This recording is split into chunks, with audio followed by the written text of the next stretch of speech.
Alternative Dig Talk. Real issues, real talk.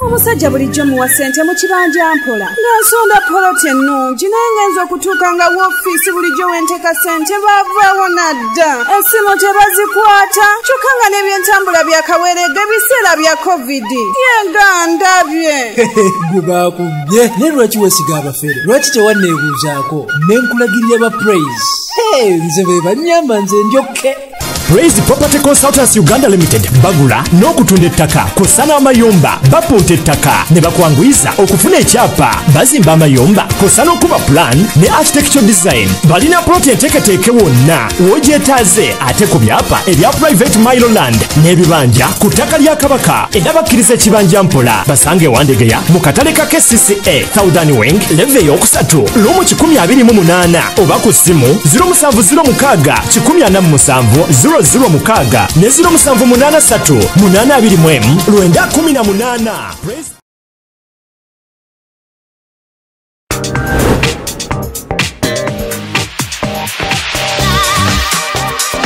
Hello beautiful people, you're welcome to the Snap Talk with your girl Teddy Tenjo every Saturday right from 6 to 7. It is your responsibility omwana wo kubeera mu nyumba nga teyasuze bweru mbo bamubanja rent. Koyo kulaba abalenzi abasajja abakunga butuufu tebabuulirirwa nga babulamu. Towerabira nti tuli wano ku the Alternative Dig Talk mukwano gwange gwali topic kiri wandyagadde twogereko. Is it about family? You can take your time, look for a job, stabilize, men will come, men will always be there, you will get the men. Bonna gwoyagala omusajja yenna gwoyagala ojja mufuna. Embaga ketuuke bino bintu byasenga nawe ojja bafuna. Naye ng'oli asitudde ttu yakedde ku makyabbaga nti nsitudde ttu naye nga mubutuufu agambye nti gy'akyali muto. Is it outside family? Is it society? Oh, could it be relationships? Just be commenting a topic yona gyanjagadde twogereko tujja kwa tujogera kwano ku the Alternative Dig Talk ku share enganzi the Snap Talk.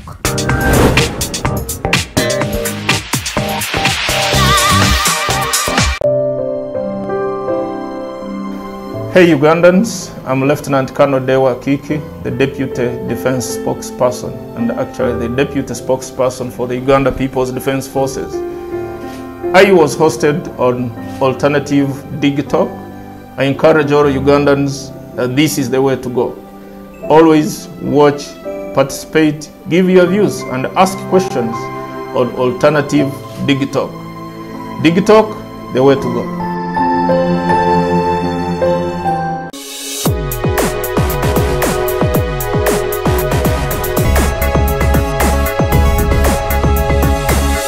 The Alternative Dig Talk. Real issues, real talk.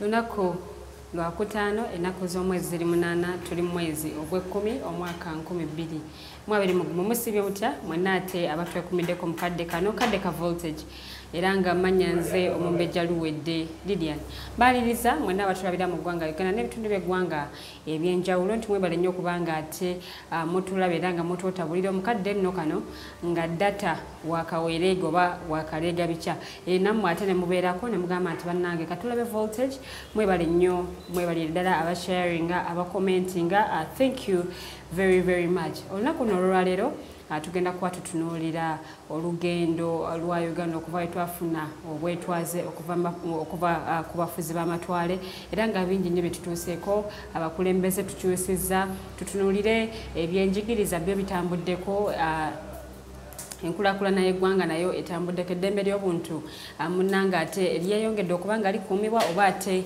munnange lyonooneddwa bwonoonebwa byonna tugenda kuba nga ate tubyogerako mu programu yaffe olunaku olwaleero naye nga mbaaniriza amanya nze Omumbejja Luwedde Lilian era nga bwe mbategeezezza era nga n'olunaku olwaleero weetuli nnyo mpaka ssaawa 3 ez'ekiro okutegeeza luba lunaku lwa Mande n'olwokutaano eba ssaawa emu eyakawungezi mpaka ssaawa 3 twogera nno ku bintu bingi nnyo ebigenda mu maaso mu ggwanga ebyobufuzi n'obukulembeze bw'eggwanga Uganda ensonga z'eddembe ly'obuntu ensonga z'abavubuka ebyenkulaakulana ate era n'ebirala bingi nnyo byotasalidde kubanga munnanga ate osubwa bwe kuba nga omulundi gw'ogusoso tulaba tegeeza n'omulala bwoti ategeeze omulala nti tituli ku tvs eza bulijjo wabula ate tubeera live ku mukutu gwaffe ogwa Facebook era nga page yaffe eri The Alternative Uganda, ku YouTube The Alternative Uganda, Instagram The Alternative Uganda, ate nga ku Twitter tuli The Alternative Uganda. Gy'emikulu gy'osobola okuba nga ate otufunirako gw'alina ekibuuzo ky'owabula munnanga ate kiteekeyo. Era nenyongera okutegeeza nti programu eno eteekebwamu ensimbi bannaffe aba Praise Property Consultants abakugamba nti gweyagala okugula ettaka, oyagala kuba nga ozimba ennyumba ey'ekiroto kyo, oyagala kuba nga oguba ku nsonga za kyapa, abakugu b'okwebuuzako mu nsonga z'eby'ettaka, naawe ate osobola okuba nga obatuukirira ofiisi zaabwe ziri Wandege ya katale ka KCCA room number 128 era naawe n'obeera nga ate ofuna services zaabwe bulungi kubanga balina amataka plots 55 ku 10 mu bitundu by'eggwanga eby'enjawulo, Gayaza, Bujuuko, balina Nansana n'ebitundu by'eggwanga ate ebirala. Ku Ntebe Road nakwo twebalinye osobola okuba nga obakubira ku namba zaabwe ez'essimu 0706 147 006 oba 0783821918. Awo nate wekugambira nti Nitas Jewelry eri gwagala ebyokwewunda bwoba ntunuulidde mu bulago bwange enyambadde necklace enzirugavu obulungi era ng'eno ekoleddwa mu beads ennungi. Omukyala Nitas Jewelry naye ate asobola okuba nga naawe akolera necklace yemu n'onekaanekana. Mwami Kyaguba netegereza ne Mwami Mayanja ndowooza nabo balabye necklace eno ate nabo ne batwala ebirowoozo naye nga mukyala Anita Musimente ezo zonna azikola sobola okuba nga omukubira ku namba y'essimu eri 0751 963993 0751 963993 ate naawe abeere nga akukolera necklace ennungi okuzaama. Kasooka nyandiza abagenyi betulina mu studios ate n'oluvannyuma tutandike programu yaffe mu bujjuvu. Mwami Kyaguba tusanyukidde nno ddala okulaba olwaleero oba kyeki basanyusa obadde oyagala tetunyiige bunyiizi tugenda mu independence leero tubadde ne independence ya Buganda era Ssaabasajja asiibye n'alabikako eri Obuganda fe Abaganda tugamba tuyogayoga tulabye ku Ssaabasajja tusanyusa era kitusanyusa nnyo. Lunaku olwaleero badde lwa bulungi bwansi mu Buganda olw'okuba nti Ssaabasajja akinoganya nnyo mu Buganda naye n'abalala namwe kibakwatako nti weba olunaku lwa bulungi bwansi bw'oli ejjinja n'oyo liira oba Arua nammwe kibatakugula bulungi bwansi tulabike nti ensi yaffe ebeera nnyonjo gyekisooka, tusimbe emiti kyekyokubiri, tubeeremu ne weather yaffe eddewo nga bwe yali. Ate nekirala ayogedde amanyi olw'okuba nti ambasada wa AIDS era abaddeko n'obubaka bwayogeddeko eri bannayuganda naye nakikatiza nagamba nti ekyamazima siriimu akendedde nnyo mu ggwanga Uganda. Naye atugamba nti mwekuume, mweyongere okwekuuma, mukozese ebyo ebiziiza siriimu bakwata. Naffe munaaye ate omulango wa Ssaabasajja tuyinza okuvaako era kyetugenda okuzzaako. Mwebale nnyo abatulaba mu ggwanga ne bweru w'eggwanga. Buli kimu kyetugenda okwogerako wano kitegekeddwa kyemanyi nammwe naye ffe tuleeta ndowooza zaffe bannayuganda balabe nti bazigula obwongo bwabwe obwabwe obuzibu obwazibukuka edda batuwe endowooza zaabwe. Tweyanziza Mwami Kyaguba tukwaniriza nnyo olwaleero kanzire buuyi buno ate nnyanirize Mwami Mayanja omukono ng'ogutadde ku ttama. Abatulaba nate olwaleero mbalamusizza nnyo, mbeebaza emirimu, mbeebaza mwenna ababadde mu mikolo gya baffe egya bulungi wansi, era njagala n'okuyozaayoza abalala bempuliddeko abalina enteekateeka ze zimu nga ababutabika Community Recycling Group bo ameefuga ga Uganda naye nga omulaka baguteeka ku nteekateeka ya Ssaabasajja ya bulungi bwansi. Tugenda kubeera n'emikolo gyaffe maaso kaawo kale tusobola kukontana na baffe ng'ateeseteese naye kabaka bwaggulawo abaalagidde ffenna tukole ki ekimu so mbeebaza abamemba abatudde okuteekateeka na buli munnauganda yenna atandise okutunuulira obutonde bw'ensi waliwo bannaffe baabalowooza ekigambo kimu development baganye okwentertaininga debate ku development and the cost on environment abantu abasobola owaayo ekibira tukisimbemu ebikajjo nga sukaali tusobola omusuubula naye nga tetuzimba software asuubula nkuba nga tusobola okugaba sukaali bulungi neefuna naye nga tetusobola kwekopa nkuba etonya kalamojja tugireete ebwima so bwe tuba tukyalina bannayuganda abalina nga ensi yonna yonna eri alarmed ku nsonga y'obutonde bw'ensi tulaba emiriro gy'e California ku bino ebititiriri bye batuleetedde ebipayini n'ebirala oli ayagala tuteme a natural forest bagisimbemu ebikajjo sugar canes. What a blasphemy. Nsanyusa okubeera ku sheno olwaleero. Tusanyukidde ddala ate okulabako mwami Mayanja awamu ne mwami Kyaguba Robert Katongole. Tugenda kubona munanga ate tutunulira omulamwa gwaffe nga bwengu kunyonyodde nti tutunulira olugendo lwa Uganda okuva twafuna ameefuga omwaka no gwali gwa 1962 era nga abakulembeze tufunyeeko abawerera ddala omwenda bukyanga tufuna ameefuga era nga twafuna ameefuga Sir Edward Mutesa owokubiri yasookera ddala okubeera omukulembeze w'eggwanga lino nga twakafuna ameefuga guno gwe gwali omwaka gwa 1962 paka 1966 awo ne tufuna Dr. Apollo Milton Obote naye ate n'akwata mu nkata eno gwe kuva mu mwaka gwa 1966 paka 1971 awo nno munnange Idi Amin Dada naye n'awamba obuyinza okuva mu 1971 paka 1979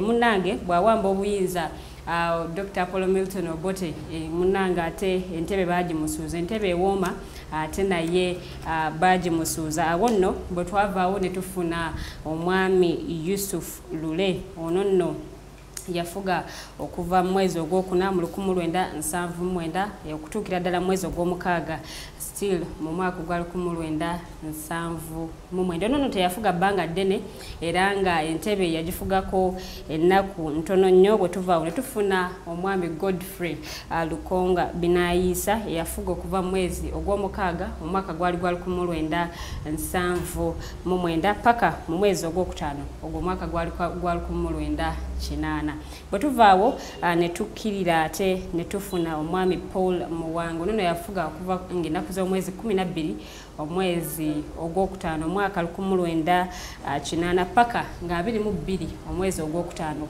omwaka era gwa 1980 nono teyafuga bbanga ddene zaali ennaku 10 zokka ate entebe n'abanga agiwaayo awo nno ne tuddamu ne tufuna Dr. Apollo Milton Obote eyakomawo omulundi nate ogwokubiri okuva mu mwaka gwa 1980 paka omwaka ogwa 1985 bwe twavaawo ne tufuna Lieutenant General Basilio Olara Okelo onono yaliwa yafuga okuva ng'ennaku z'omwezi 27 okutuukira ddala ennaku z'omwezi 29 omwezi ogw'omusanvu omwaka gwali gwa 1985 awo nno bwe tuvaawo ne tufuna General Tito Okelo Lutwa ono yafuga okuva mu mwezi gwali gwa 7 omwaka gwa 1995 paka mu mwezi ogwa Gatonyo ogwa January omwaka gwali gwa 1996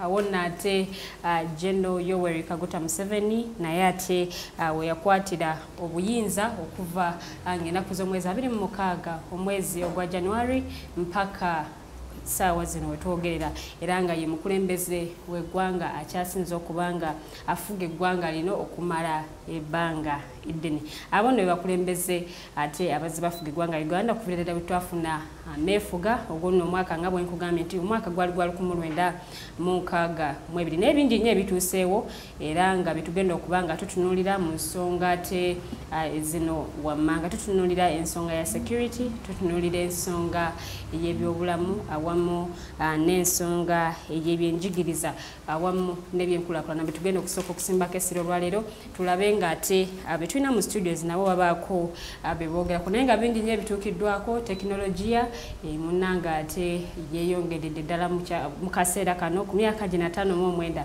olaba ng'ate tekinologiya munnange yeeyongeddeko era nga n'ebyenkulaakulana nabyo byeyongeddeko naye ate mu bino bye tukoze ebirungi oba bye tufunye ebirungi obukyanga tufuna ameefuga waliwo ate n'ebitasobose kuba nga bikolebwa so bingi nnyo tugenda kuba tubyogerako gwalina ekibuuzo ina butereevu ku Facebook page yaffe Alternative Uganda ate osobole okuba nga ate naawe oteekayo ekibuuzo kyo oba konsani yonna tugenda kuba nga ate tugitunuulira omwaka nno ogwo bwe twafunira ameefuga ng'abantu bawulira nti enkya gemefuga gegwange lya Uganda essanyu lyabanga ly'amaanyi oba essanyu lyabanga lya mukiwagonja naye ng'ate kati mu kiseera kino nti abantu abamu bwe bawulira nti ameefuga gatuuse oba ameefuga gazi oba ameefuga ga lunaku lwankya abamu ate ensonga ezimu tebazifaako era nga abamu bo basigala bakakalaba emirimu gyabwe nga bulijjo so nga ate olunaku luno lunaku lukulu nnyo mu byafa by'eggwanga Uganda tugenda kuba ate tusooka okuwulira ewa mwami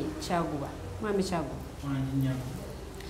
bwe tuwulira ameefuga oba bwewulira ameefuga nti Uganda twafuna obwetwaze okuva mu mikono gy'abazungu biki ebisooka okujjira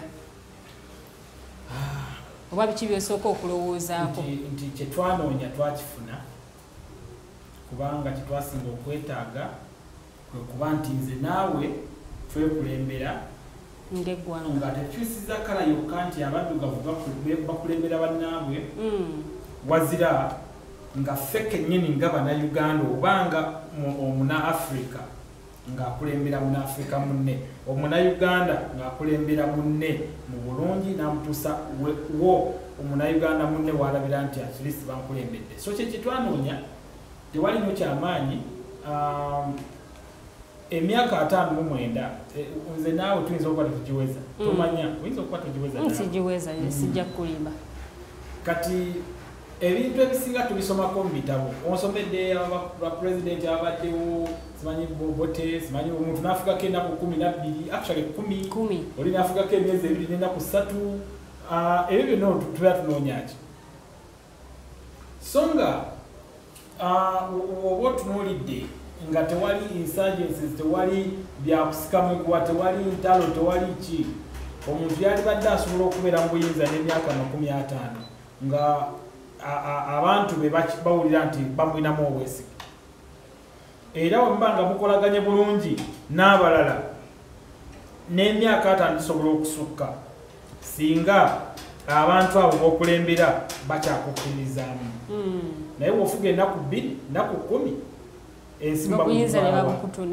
mugitwala wa wakyanga bakuwambye buwambi ensi yonna erimu okuwamba omukulembeze ekyo kibeera kisibeera kisinsi etebenkedde so Uganda wali emabega bwe bawambiranga obuyinza twali awo tewaliwo obutebenkevu yadde nga tugamba nti twalina tumaze okwefuga tetwali tulowooza naye mu ndowooza entuufu twali tukyabuliramu ddala kyova olaba omununuzi omutuufu bwe yajja Uganda negamba katufunye obwetwaze obuti omununuzi omutuufu oyo yaliwa President Yoweri Kaguta Museveni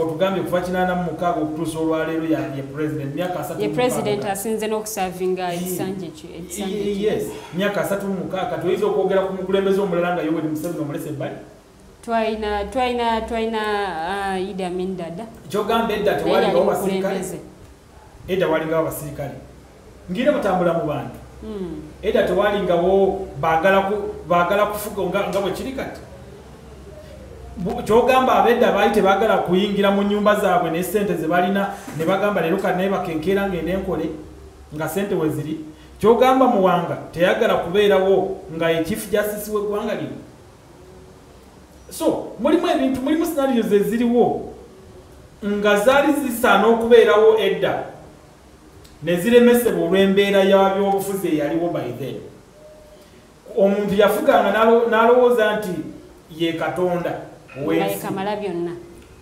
ng'era bw'oyogerako ku kintu kyonna ekikwatagana n'obukulembeze bwe afadhali ovaawo ne bagamba nti baasi yamutomedde oba emmotoka gindi yamutomedde kati ffe kye twanoonya tukirina okujjako abatana bakutegeera pillars ezifuga eggwanga oba emiramwa emitendera gyonna omukulembeze eggwanga mwesaana okuyita okuba nti lyetongodde era litambula ng'eggwanga irrespective okuba nti we are not yet economically independent because we still look for markets from abroad which ne America naye ekikola enoonyako akatale Russia enoonyako akatale China ne China ekikola enoonyako akatale America that one ekyo tekigenda kuvaawo ne Yesu niwakomawo kati oba osimba kati ate mwami Kyaguba tusooke tuddeko ewa mwami Mayanja katono nnyo naye nga tetunabagenda mwami Mayanja ngenda saba producer soka tuplayingire video eri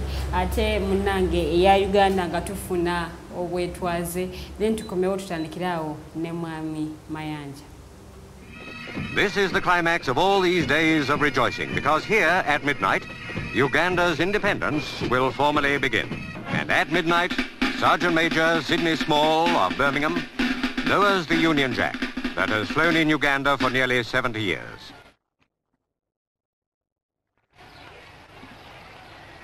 At the same moment, the 4th Battalion King's African Rifles becomes the 1st Battalion Uganda Rifles. And to replace the Union Jack, the black, gold and red flag of the new young state, Uganda is born again, free and independent.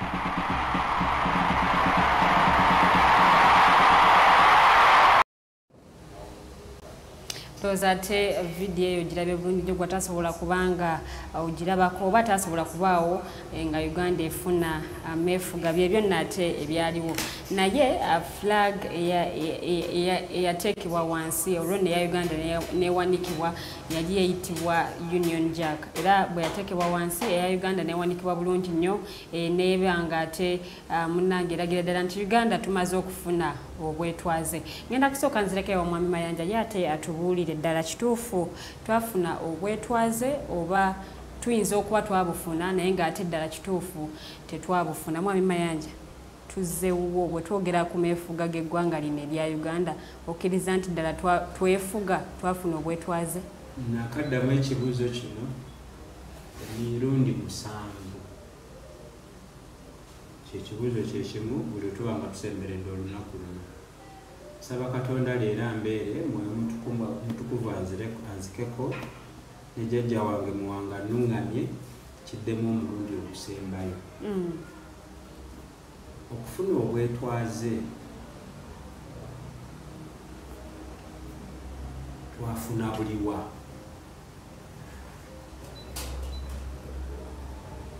Biki bye twalina byatuddizibwa oba ebyakyuka nga tufunye obwetwaze? Abangereza bwe baali bajja wano basanga amawanga 15 ne bagakwendeeza nga bajereegerera nga beeyambisa obusibuufu bw'empisa n'effujjo ly'emmundu ne bagafuula tribes.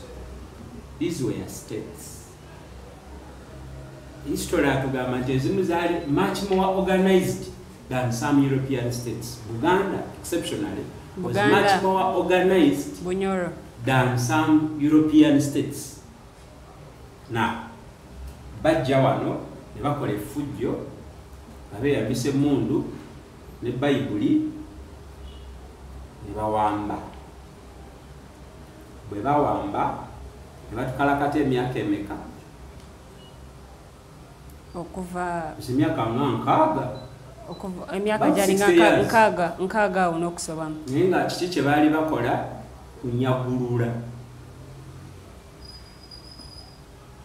Bye baatukolerako ebitonotono byali byakubayambako okunyagulula ennyo. Kati bwe bafuna ebizibu ewaabwe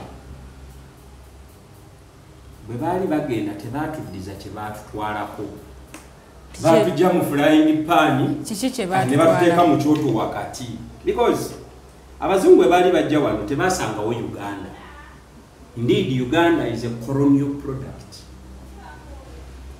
Baasangawo wano ensi eziyimiridde nga Bunyoro erina obukulembeze bwayo ng'erina olugendo lweriko. They had a civilization they had embarked on industrialization nga bakola weapons nga bakola engoyi akiwulira Buganda Ankole Busoga Acholi that was what was colonized muzungu teyafugako Uganda did not colonize Uganda era tunulide kyakuba Batusoma mu history batulaga nti abazungu bano batucolonize. They colonized the states, 15 states. Era bwe bali bagenda, by the way. Niyo manyi abazungu abo bamanyira. Bali kawa n'ekigambo ekigamba that if you want to hide anything, kiteke mu buwandiike. In the face of an African. Bwe bali bagenda parliament gye babazimbira. Bali kawo bye batwala.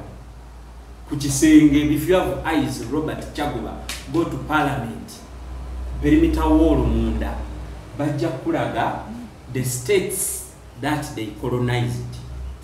If we are to have a conversation about independence, it has to be the independence of these states, not a new prototype called Uganda. What does Uganda mean, if I might ask? It is a concoction of English and Swahili. It is a colonial identity. Abazungu mu Uganda bakyusa approach yabo because era bwe tuba tusoma abazungu engeri gye bafuga Semazinga Africa bafugwa okusinziira ku mbeera kati basanga nga ebya Uganda tebifaanagana n'ebya Kenya tebifaanagana n'ebya Tanzania so ne bayiya approach ku ngeri ki gye bagenda okukwata mu ki Uganda ffe tetwalwana bagende Kenya balwana, Tanzania balwana, ne mu mawanga. Nena Uganda bagezaako okulaba nti bafuba okulaba nga naffe tufuna obwetwaze cannot be compared. It was so negligible that it is pointless to talk about it. Okiwulira? By large and far, abazungu baali beetamiddwa because balina ebizibu ki ewaabwe.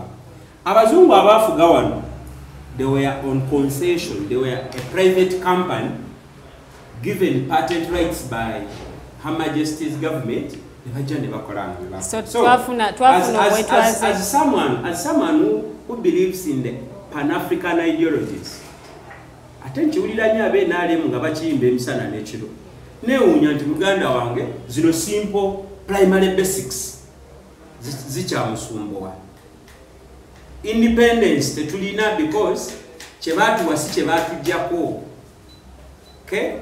And it is clear nti ffe wano batuwa buwi.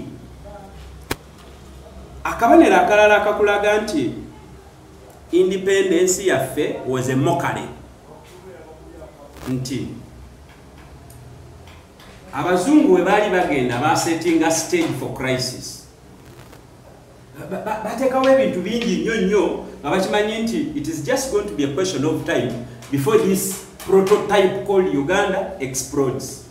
A constitution gye twakolere e Bungereza, the first constitution that Uganda received independent on.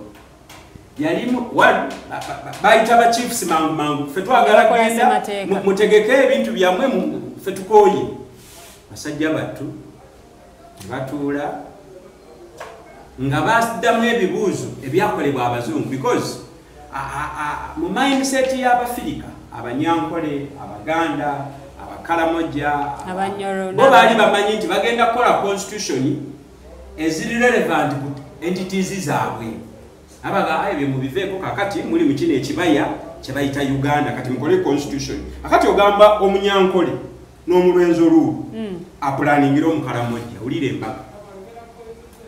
Now that marriage ngeri abrupt ngeri hurried up mu buli mbeera yali erina okuleeta crisis. However, nze mayanja sina budde bwa kukaabirira byatutuukako era sisobola kutuula wano kuwanika mikono kuyimba na kuwaana ku lugendo lwa Uganda olw'emyaka 59 nga luliko emyaka 35. Simba wakati mwami Mayanja tsoke tudde ewo mwami Kyaguba sofa bukyanga tufuna bwetwaze olaba nga tulinako wetusenvudde wetwava nga saawa zino waliwo ebikyuseemu oba waliwo ebimu ebitasobodde kukyuka nga bbe bigaaniddeyo. Ekigaaniddewo ate ng'ekyo bulwadde bwa buli omu okujjako gwe nange nga tumaze okutereera tumanyi tukyusa endowooza zaffe ne tukyusa ne society zaffe mwe tubeera ng'omaze okutegeera kiki eggwanga lino kye lyetaaga naye nga ebisinga bikoleddwa tulina bwe tutuusa olugendo tulutambuddeko eggwanga wasobola okubeera mu myaka 35 ku myaka 59 nga 24 mwalimu abakulembeze abasoba omusanvu nsuubira oba oli awo waliwo ekyakituukiddwa tutunulira ebyobulamu nga tunagende Robert kankubuuzi nti we had African kings here abafuganga up to when they die. Can we say that merely because of the stability of a certain clique in power it defines the progress of the society? Nti Sekabaka Semakookiro yafuga okuva 1824 n'afa 1979 myaka mingi nnyo ate nti wololo Buganda yatuuka ku byonna bye yali erogootanira simply because Kabaka omu afuze emyaka egiwera 50.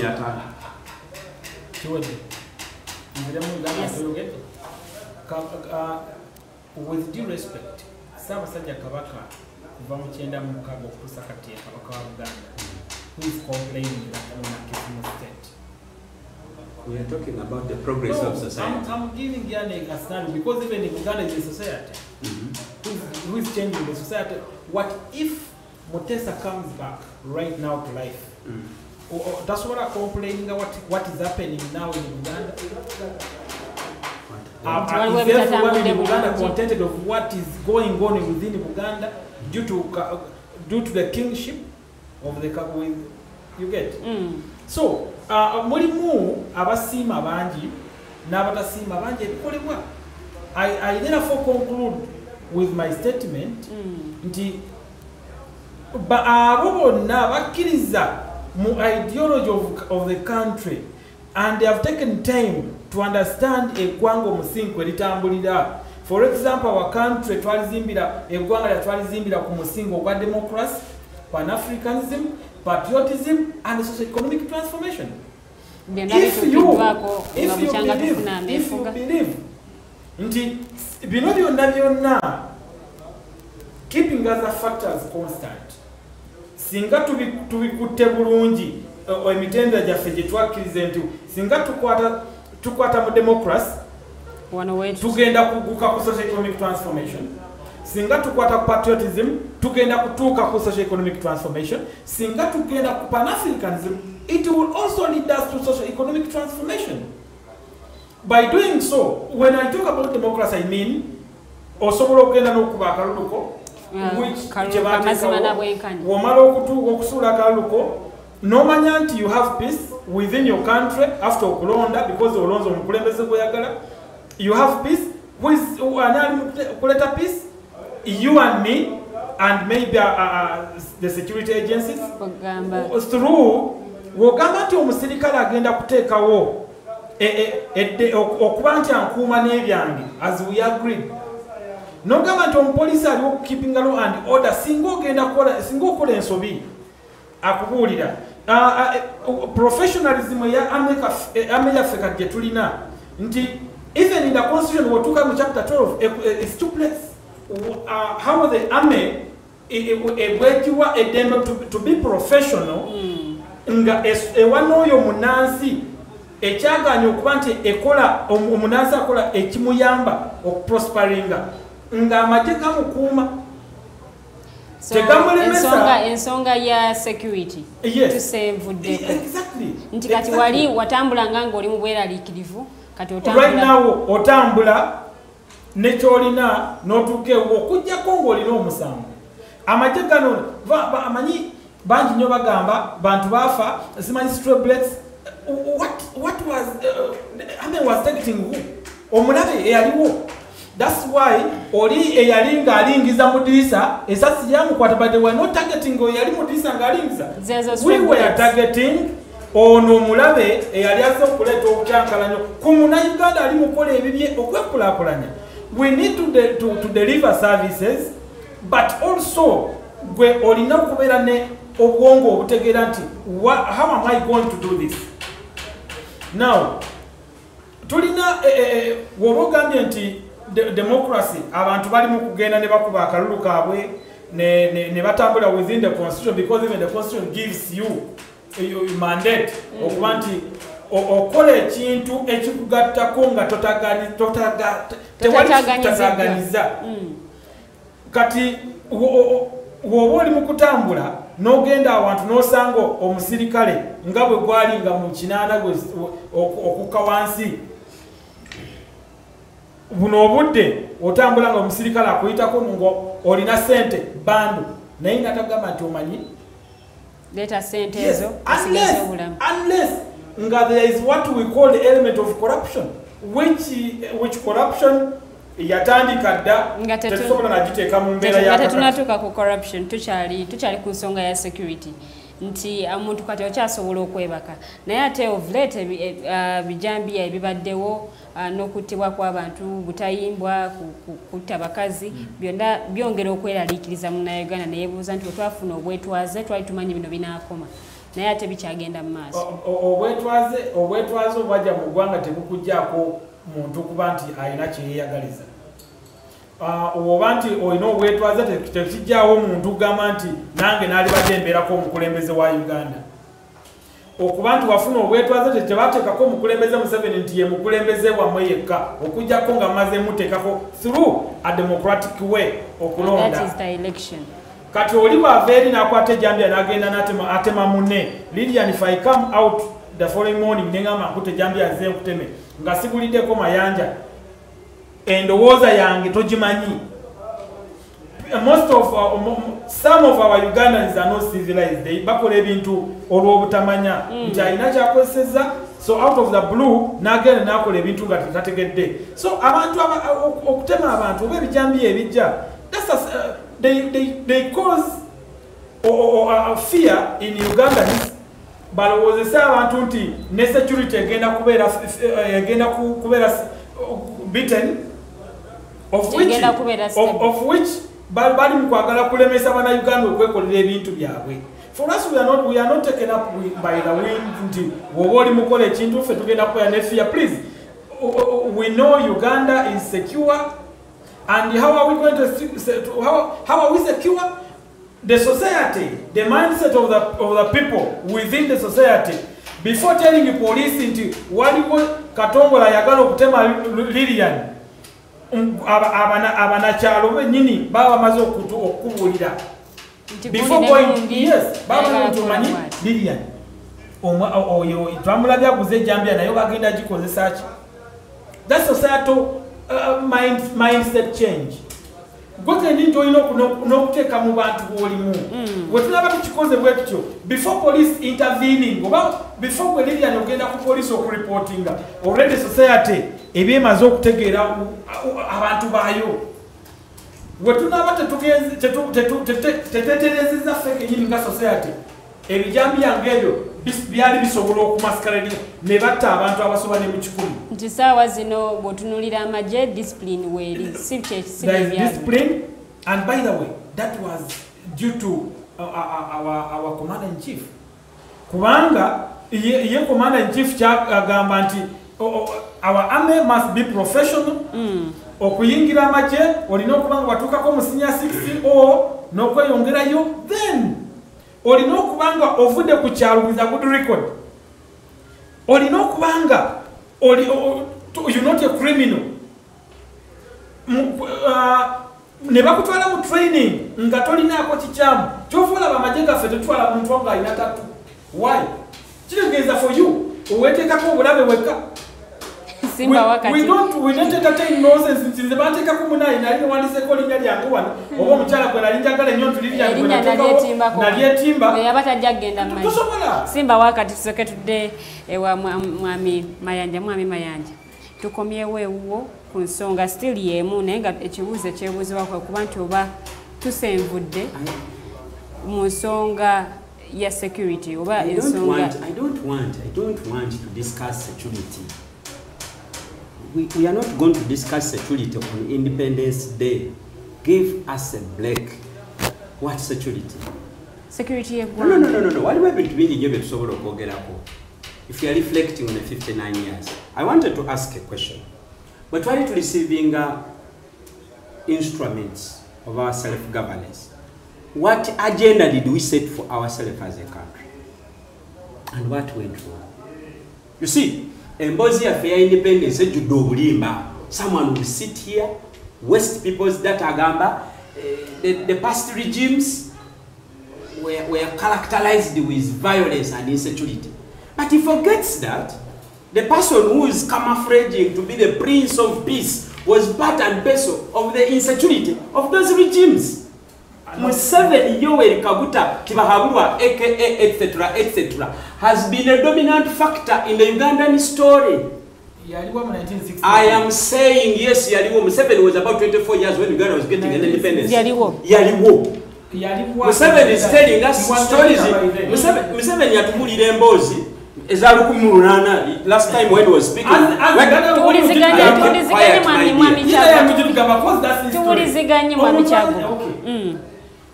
I am saying nze mayanja, maybe some other Ugandans tosa kuntuza wano onyumize our progress in security without discussing the causes of that insecurity.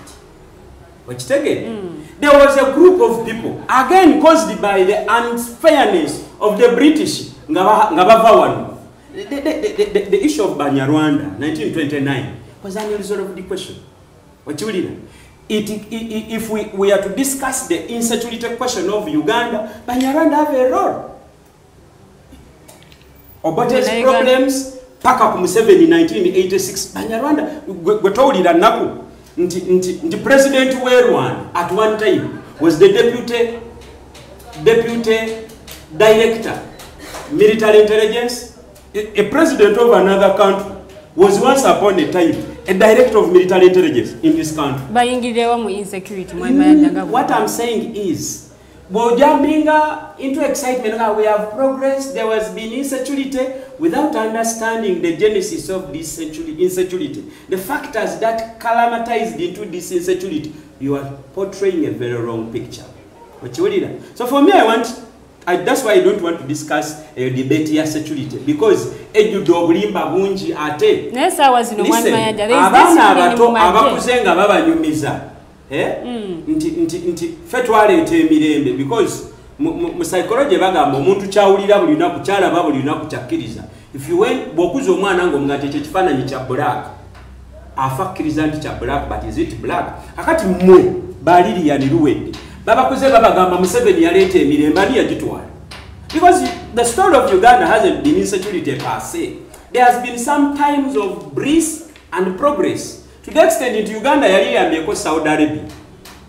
Okay? So what happened between that Uganda which was even giving foreign aid to this Uganda that is struggling to make a toilet tissue?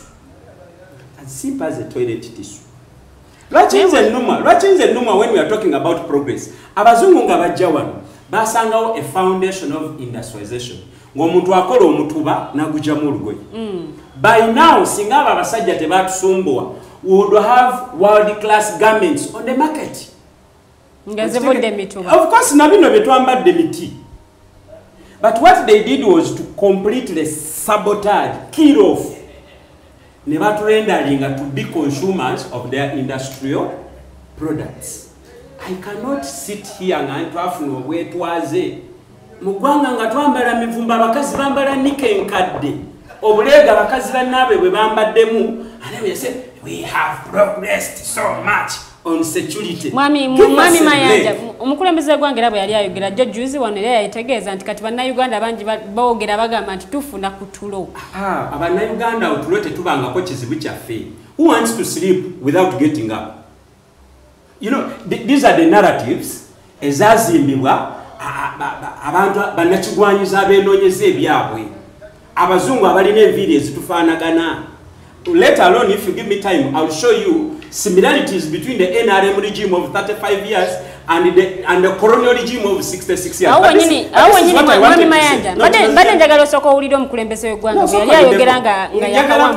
say. But for me, this is what I wanted us to believe. nti bwe twali tufuna independence we had aspirations. Wakiwulira? We had a standard that we wanted to live as a country. We should examine ourselves with those standards, not what went wrong. Tewegerageranyanga na kibi. Wakiwulira? Lilian bwoba oli mubi. Tewekonsolinga musiri mubi nnyo nga mayanja. Wegerageranye n'omulungi otegeera obubi bwo. So these guys for 35 years bo begerageranya na kibi. They create an imagination. If Uganda terabangako ku lunaku lulungi, abantu baffe tebafeelingangako nostalgic of being called Ugandans. Wakiwulira? Batutadde mu mbeera nti nabuno obutini bwe twekwasaako be batuyambye be batuleetedde. No, nti abaganda ojjukira abaganda bayogera ku mboozi y'okugjawo bwakabaka bwa Buganda. Dr. Apollo Milton Obote bwe yagoba kingdoms and chiefdoms. Singa tubadde tutudde wano n'owekitiibwa Dani Muliika, because towulirizanga mboozi ya muntu omu. Abo bamuliika be basobola okubuulira what exactly happened. Kiringa era mujuzi wano bakibereka Besigye mwe baali mu military council eggulu Besigye yagamba Obwakabaka. Similar scenario n'ebyaliwo ku Obote. Naye nkugambye nti bwe twali tufuna independence abazungu olw'okuba baali beetamiddwa wano ate nga mbeera ye batwala kuba baali bakyayagala baatupackagingire ekintu ekitategerekese. We needed about 10 years to discuss about Uganda. Kubanga jjukira bwe baali bo bafuga wano baayinanga district. Independent states bazireducinga ne zifuuka district. Teeso, Buganda, Busoga. Kati nze maliriza ngamba nti singa tufuna omukisa ne tudibetinga ku Kololo, Dr. Milton Obote ne King Frederick Mutesa nga ba receiving instruments of power. What agenda did they set for Uganda? Awo tubatwepimira. What I recall later on mu Common Man's Charter, Dr. Milton Obote yagamba for this country to grow and become a state, yajita fatherhood, it needed to educate extensively its population. He went ahead and constructed a school in every sub-county. He said, we need to invest massively in a healthy population. He went ahead and built a dispensary then in every sub-county. He said, people needed food. There was a robust agriculture program. Now, if you want to talk about the 59 years, soka wepimire kwen, because these were the standards which were set at Kololo. So, how is Uganda rating today in education? Wetugenda okubanga tutandikira musawa yaffe nyine ey'okubiri mwami Mayanja oba Simba kati the voltage program gy'oli mukulaba tugenda kubanga ate tuwumulamu katono nnyo tukomawo temuvaawo.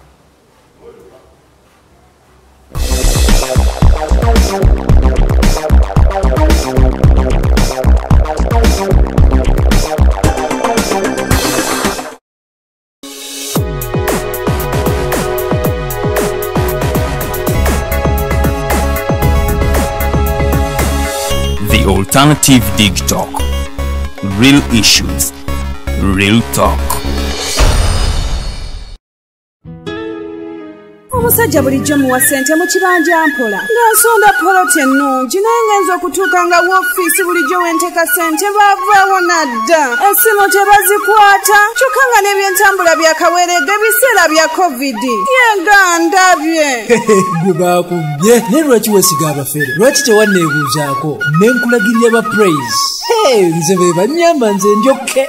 Praise Property Consultants Uganda Limited bagula n'okutunda ettaka kosa n'amayumba bapunta ettaka ne bakwanguyiza okufuna ekyapa bazimba amayumba kosa n'okuba plan ne architectural design balina plot enteeketeeke wonna w'ogyetaaze ate ku byapa ebya private Miloland n'ebibanja ku ttaka lya Kabaka era bakkiriza ekibanja mpola basange Wandegeya mu katale ka KCCA Southern Wing leve ey'okusatu lumu 128 oba ku ssimu 0706 147 0 mukaaga ne 0783 821 918.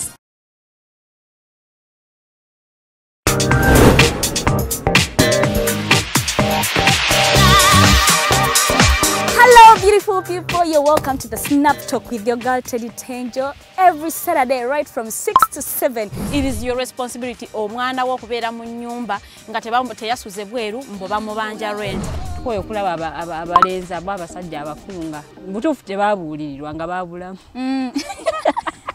Towerabira nti tuli wano ku the alternative dig talk mukwano gwange gwali topic kiri wandiyagadde twogereko. Is it about family? You can take your time, look for a job, stabilize, men will come, men will always be there, you will get the men. Bonna goyagala musajja yenna goyagala ojja mufuna. Embaga ketuuke bino bitu byasenga na ojja bafuna. Naye ng'oli asitudde ttu yakedde ku makya baga nti nsitudde ttu naye nga mubutuufu agambye nti gy'akyali muto. Is it outside family? Is it society? Oh, could it be relationships? Just be commenting nga topic yona gyandiyagadde twogereko tujja kwa tujogera kwano ku the alternative dig talk ku share enganzi the Snap Talk.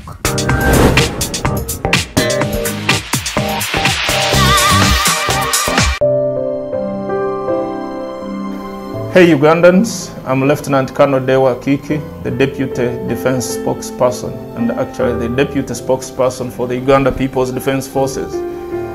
I was hosted on Alternative Dig Talk. I encourage all Ugandans that this is the way to go. Always watch, participate, give your views and ask questions on Alternative Dig Talk. Dig Talk, the way to go.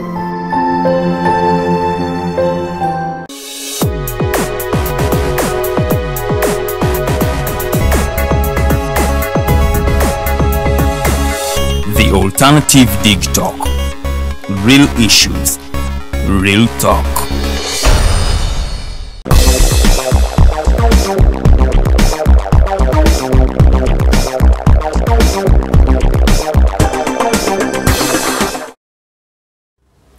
Kulikanya mukomula mwako the Voltage program Johnny Mukulaba amanyanze omumbejja luwedde Lilian mu studios ndi nabami babiri okuli omwami Mayanja Robert Onono independent mind taina kibina mwagwa nenga ate muwagizi wa kibina cha FDC awamu n'omwami Kyaguba Robert Katongole Onono yali yesimbyewo ku kifo ky'omubaka wa East African Legislative Assembly era nga naye tuli naye mu studios olwaleero era nga ye wa kibina ekya NRM tukyagenda maaso tukomya mu ssaawa yaffe ey'okubiri osobola okubanga ate otukubirako studio lines zaffe ziri 0789017145 oba 0759132310 n'obuuza ekibuuzo ate naawe n'obeeranga oddibwamu butereevu gwatasobodde kubanga oyita ku ssimu ezo osobola kubanga ate naawe ogenda ku mukutu gwaffe ogwa Facebook era n'obeera ng'oteekayo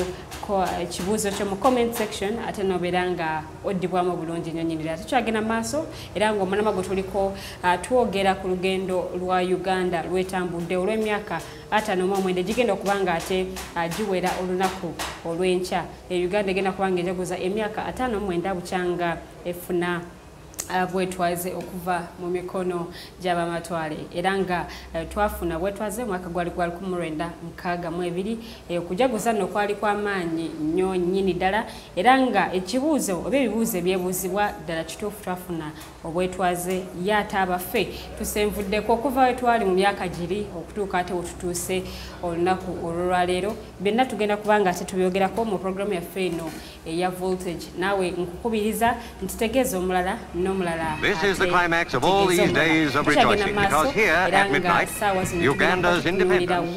Wetutambudde wa wetutuuse ku nsonga nga bwe nazinnyonnyodde ensonga ya security ebyobulamu ebyenjigiriza byonna ate tugenda kubanga tubitunuulira. Mwami Mayanja otungayenende mukuumulamu abadde akyalina ensonga gy'annyonnyolako. Nabadde ngamba nti akaseera kano twandibadde twepima okusinziira ku ebyo bye twesetingira tulekeraawo okwebuuza oba twafuna obwetwaze oba tetwafuna because you can't go back and bargain for otherwise naye kakati tutunuulire wajje twali twagala okulaga nawe wetutuuse tutambudde kyenkana ki biki ebitusibye esibire nze ndowooza nti oluvannyuma because amawanga gonna bwogatunuulira somehow gabadde ne sad story. United States of America has an ugly story. United Kingdom has a very bad story. So is France and Germany and Russia. I can go on. One which is more interesting is China. Okay? So I have now reasoned with myself. Okay. The Navy from 1962 to 1986. To several be writing off. It was the cost, it was the means where we want to go. Okay? And actually to defining that we are a very unique country because of our history. Now, 35 years of relative stability. Twandibaddeko n'ebintu ebiri fundamental byetuzimbi, byetusibye, byetuggyeko engalo kati nga tutunuulira ebyannaggwano. Amawanga ge twali nago mu kubonaabona kati bo bapanga genda ku mwezi ffe tukyalafuubana na ngeri gye tulimamu bijanja n'akawunga tukulwanyise kwashako anti agriculture kwe twabesinganga ebackbone yaffe yensonga lwaki nze ŋŋamba nti tetutambuliddeeko yadde ddala olw'ensonga nti mu byenjigiriza once upon a time we were second on the continent. Era bw'avanga eno ng'oyagala kusoma masters ovudde Makerere University ng'ogenda mu university yonna e Bungereza kusoma masters bakwadimittinganga direct kati waliwo preliminary exams kitegeeza omutindo gwakola ki naye mwami Mayanja tokkiriza nti wali enamba y'abantu kati abasomyeko yeeyongedde nti bw'oba otunuulidde mu kirasi economics a number is not a limitation, it's a blessing. One of the factors which China is powerful is because of the population. By 1950, by 2050, we shall be 100 billion Ugandans. Yes. So the numbers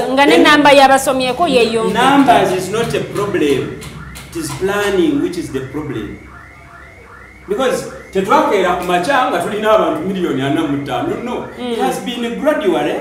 Ate tulinawo mu myaka gye njagadde nze gye benchmarkingiddeko tetubaddeeko nga tetulina bukulembeze those that we trusted to plan and implement.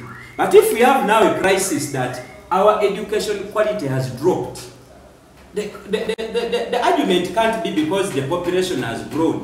The population has grown, so is our tax. Nebo tunulya mwami Mayanja badde kugamba enamba y'abaana abasoma luli bwe twali tugenda omukembeze gwange bwe yali aggalawo abaana abawerera ddala kadde 15 void of a conversation about quality is useless. Lwaki bwe baba basomye what happened? Why do we have 87% jobless? They went to school. Obuzibu buli ku curriculum yaffe oba buli ku baana benyina buli ku government. But education and concentrated to the gun yensonga lwaki mujja wano every time you ask security lwaki abakyala bavaamu embuto security lwaki abantu bafa enjala security omukulembeze gwanga yatugamba abantu kati bafuna in building this security we mortgaged agriculture. The country completely disrupted the agricultural foundation who killed cooperatives. Now we are hobnobbing with circles and doing a mioka and what have you. We killed marketing boards. We allowed the common illiterate, ignorant farmer. Twamulimba mbona yasobola ogenda ku world market n'atunda emmwanyi ze zirimu n'obusa bw'embuzi. And what happened? We failed to give leadership where it was necessary, but we gave leadership where it suited us best. Omwami ono ayogedde obudde naawe osanga omusirikale otambula ne bando ya sente ani akyatambula ne bando ya sente. People broke.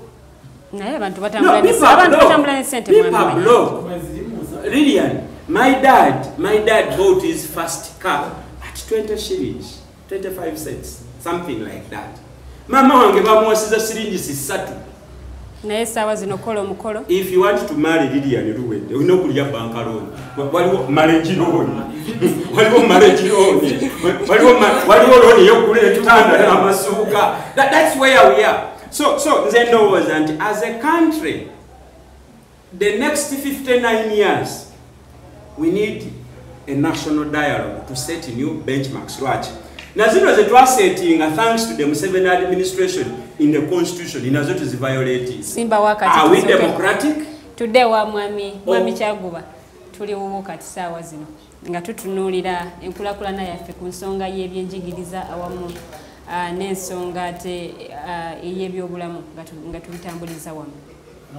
Neyanza nnyo waliwo ebintu ebyembadde nsappoze okuddamu but I didn't want to introduce my brother. Ekisookera ddala civilization yaleeta omuntu okuba ntakyali mu lubugo nadda ku ngoye that is colonial. Even if that is colonial. We are buying them. Colonial. Twava ku mbugo. You were Pan-Africanist? Yes. And you believe it was backwardness or kwambala? It was backwardness. And so civilization yatwalivako netudda okwebaka kulo ky'omugambi ye n'alowooza nti ani agamba nti ayagala kwebaka the whole day oba the whole night ne Katonda teyali musobya n'agamba nti kati kankole bwenti n'ateekawo emisana n'ateekawo n'ekiro nga abantu abafuluma ekiro okujjako nga be babasezi abagenza okuziikula bannaabwe oba abaddukira mu ssanja abantu bo okwebaka kutuloge twogedde kweko okuyingira mu nyumba y'ekiro ng'enzikiza ekutte nga Yesu Katonda bwe yagijjako n'agamba nti leka wabeerewo emisana n'ekiro enzikiza eyo abantu bayingire nga bawumule beebake so si kubeera mu wabweru. Civilization yaleeta omuntu okujjamu embugo ne balipulesinga n'engoye ne bajjawo okufumbira ku ki ne baleeta ebibiriiti nti kati bafumbira ne ku gaasi. Yes. Now, muganda wange, so ebyo badde tunabitegeera. You are missing the Pan-African class by the NRA. We have the difference between okuba nti wali otuddeko mu kirasi ya Professor Lukumayo. Tuliziganya mwalimu ya mirundi mingi. Economic independence ekitandikideko naye but that is different. Even in Russia, Joe Wadeke example, even in China, they are still looking for that economic independence through looking for markets elsewhere. But therefore, they had to look for support for buying their own products, buying their products through selling them. They get market abroad and they get revenue. Oba economy okutwaliza wamu tusooke tutunuulire ebyenjigiriza nga Mwami Mayanja bw'akyogeddeko then tuloke tusenvule mpola nnyo tudde ku byenfuna. Mwami Mayanja ayogedde ebintu bingi bakwati bino oyagala kubibuusa maaso tugenda byonna kubyogerako mbijje mu byayogedde. Ensoma yaffe ey'eggwanga Uganda yatugambye nti we were second mu continent then simanyi oba yakisomawo mu history nti we are second. Bani abali batusomesa betwali tusinga. Twali tusomesebwa bantu b'Abangereza and of which Abangereza be basomesiza ne bano betulina right now. Kubanga we are still following their own curriculum. Now, which is which? Are we? May I answer? Tuli mu katemba kubanga curriculum ya Bungereza. Bebe twayigirako naffe tugamba nti okay. Tulina okyokola tubadde nga tusoma ebintu bitategeera nakutegeera mathematics wano ani yaleeta cosine and sine theta mu Uganda. Let me give you information. Let us tetwekuba feke nyini je nga tunoonya akanyomera akasobola okutujjayo gamba nti twali badde tetulina independence. No, nze ngambye twali tunoonya kuba nti twetongodde nga mufirika munnaffe yatufuga oba yatukulembera mu byobufuzi oba mufirika munnaffe yatukulembera mu economics oba mufirika munnaffe yatukulembera mu byensoma. UPE ne UCE byajja ku mulembe Dr. Apollo Milton. No, UPE ne UCE bizo wano jo 1998 UPE yali idea ya Dr. Apollo Milton. No. Museveni actually best mwenyini yakyogera kunagamba nti eggwanga erinakulaakulanya population yayo erina okubanga esomye.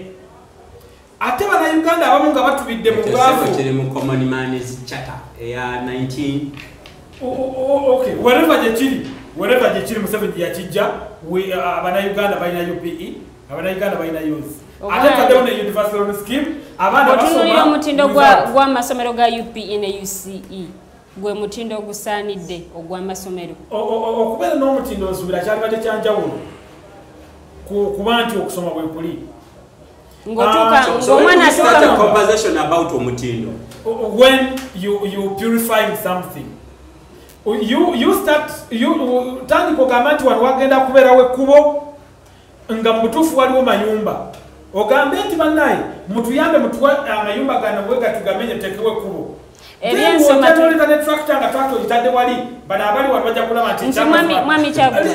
ebyensoma tugenda bitunuulira ddi tumanye nti omutindo gw'abaana by purifying. Right now we want to purify amasomero galimu ki, what is causing this okuba nti abaana abali mu masomero ga private because we brought privatization bali mu kuyita nnyo okuyita ebibuuza n'abisettinga government okusinga abaana abali mu masomero ga government. Omwana wa UPE alema okuyita obulungi nga bwekisaanidde buzibu buli bwa. Nze nasomera mu UPE school. Wayita? Yes. Nengenda mu university era ekyanyamba kuba nti mtata wange yayita ina sente zinsasulira fees. Nengenda youth yasanga ndi mu P5 UPE. Nensomera ku UPE nempita. Era nga abasomesa bennyini abansomesa nga nakati bakyaliwo. Amasomero ga UPE agatali mu kibuga Kampala wabula agali mu byalo. Na by the way nasomera mu kyalo nnyo. Mwami the live example is here. Who you talking to? After this period of time, it is being dishonest. Okugera ku education ngoyogera only on enrollment. Abana je bali mu class basoma it doesn't matter. Ekikulu je bali basoma. It's my time. It's information. Okay. Ngamba nti bwetubanga tusigadde ku ekyo kyokka, then we fail to answer the problem of unemployment and unemployment, and figures are alarming by world standards. Thank you. Kati muganda wa abazadde buno obudde abaana tebali mu masomero bakaba ki, abaana bamufuna embuto, abaana abazadde mutu basomesa mutu president Omukyala Janet Minister wa Education bwe yali ayogerako emabegako katono ng'ayogera ku baana abayingira primary n'abafuluma nti ennamba ekendeera buli lukya n'abayingira secondary senior 1 n'abamalako senior 4 ennamba ekendeera wazira n'abasoma A level ennamba ate eri wansi nnyo. Nze nkugambye muli mukaba abazadde muli mutukaabirira government muzeeyi abaana ku masomero. Omuganda wange ali mugamba it is different okuba nti you enroll bano bagendawo bano bagala bagendawo si musomero. So fe tugamba amasomero wegali yaddenga abasomedda era abo abamanyi nti basoma nnyo bamanyi nti omutindo omufu ekyo sinakiraba wabuzi kubanga mukyalimu mu ggwanga abagenda ku university, mukyalimu mu ggwanga abaana bagraduatinga oyagagande nti tuproduce abatalina mirimu n'abo abatanafuna mirimu abatasobola nakozesebwa kyogamba they can't be employed. No kyogamba abaana abasoma tewali mwana yaliwo mu 1980 nga talina mulimu yes nga talina mirimu nga basoma by then nga balina degrees emakere yes nga talina mulimu mulina ani yogera amenya getu mukoleko research muleke mwami mulina yani amanya ge gasoma 1989 ebyenjigiriza byafe okudda ku mutindo ogw'ensi ezikulabuzibu. I may said obuzibu bwensobola okulaba muffe nga bannayuganda kubanga mukkiriza buli kimu nekigenda nga bwe kiri one. We twali nga tuli ku ssomero nga ba district education officers bajja ku ssomero without okubuulira teacher nti do you know what I'm coming to your school. Good. That now kati DEO abagenda kujja kusomera akubira teacher hello Mr. Henry Matovu ekyagenda kukyalira ku kusomero ze DEO wena kasete natuuka bwati mu ssomero n'asanga basanga eryawo. You get kati watuuka ku ssomero n'asanga basanga eryawo meaning that's already corrupt. Olutuuka ng'agamba anagenze n'enambula essomero liri buli omwana basomesa mwebali abaana mwebali buli kimu kiri fine. Kati ngaffe tutegeerudde emmere mubuuza mulimu abaana bameka kubanga ffe batimbanga ku noteboard P3 mulimu abaana 74 abawala 3 abalenzi 4 mu balimu 4 P4 mulimu abaana bwe bati P5 till P7 gwe wogenda ngati okusomero kubanga olina okukomawo ne report yo wenkubuuza nti ku notice board etunuddewa baana bameka bali mu P4 nga tolina notice we watadde mmanya nti wabbye sente mu office n'oddukayo. Therefore it is the onus of you and me to start okulondoola you come up with a report. Tudde ku byobulamu mwami amalwaliro tukazimbe tulina health centers 3 health center 4 and hospitals ne referrals. But where's the problem? The problem is one, corruption. Genda tulese eddagala mu malwaliro ga government. Bwe tumaze okugula amadagala tugalese nga bantu bagamba amalwaliro amadagala gamu gagenda bagayisawo buyisa gagenda mu private because we brought private partnership. Anti mwe mutuyambeko ate naddala mulimu bano babaana mayanja abatasobola agenda mu line yaffe eya private nga bagenda mu private wing tebasobola agenda mu yaffe eya government. Eddwaliro ly'ekiruddu kuliko private wing ne kubeerako n'eryaffe eryaffe mwe tugenda ffe abawejjere kati bamaana mayanja abasobola agenda waffe abawejjere mukyaki osaba busabi okay.